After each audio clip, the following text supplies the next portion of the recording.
Okay, you just bought yourself a new espresso grinder and you want to learn how to calibrate it. Or like in my case, you just cleaned it, so you want to learn how to recalibrate it.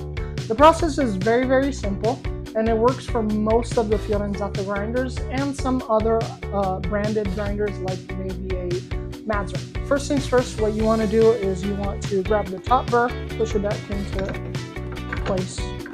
Make sure you get the screw in there. I want to make sure that I screw this all the way nice and tight. 2 hours later. Once I've turned it all the way and it's not closing anymore, what I want to do is I want to turn it clockwise about 4 to 5 inches. Once this is done, we're ready to go. The cool feature about these grinders right here is that once you've actually preset your grind size, you've calibrated it, and you're pulling beautiful shots of espresso, and you want to go inside and clean it again, you don't have to do this operation anymore. Literally what you do is pop off the edges right here, remove the top portion of the burr, and get in there.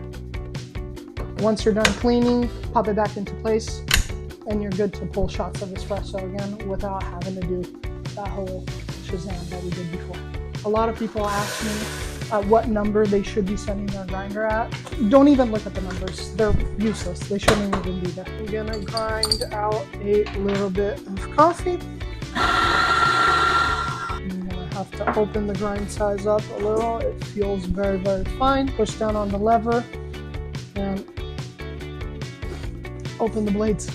Unfortunately, when you're calibrating your grinder, you're going to have to waste a lot of coffee.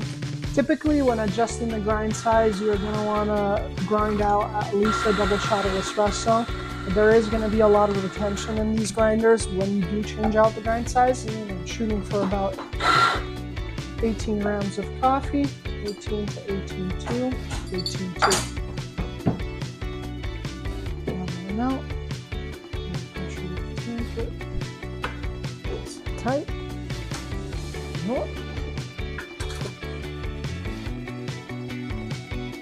A little over 36 grams out in 29 seconds. That's not bad. The first shot came out in 29 seconds, which is usually ideal. I like to pull my shots, especially if they're on the darker side, anywhere between 28 to 30 seconds. This did come out in 29 seconds. It did lack a little bit of body, so what I'm going to do is I'm going to decrease the grind size, make it a little bit finer, and use a little less coffee. 18 grams of coffee. Perfect. 10. A lot more body, a lot more complexity, a lot of what I'm actually looking in a shot of espresso. I think I did overdo a little bit with the grind size, so what I'm going to try to do is open it up slightly and find an in-between where it was before to where it is right now. Okay. Alright, so we're all done calibrating this grinder. As you can see, it's a very, very simple process. It's a little time consuming, and obviously you're going to be going through a little bit of coffee to get that proper shot of espresso. Later on, I'm probably going to release a video showing you guys how to clean the Fiorenzato all ground. That grinder there is even easier to clean out and calibrate than this one right here. Hopefully you guys found this video helpful. Like and subscribe for more. Okay. Woo!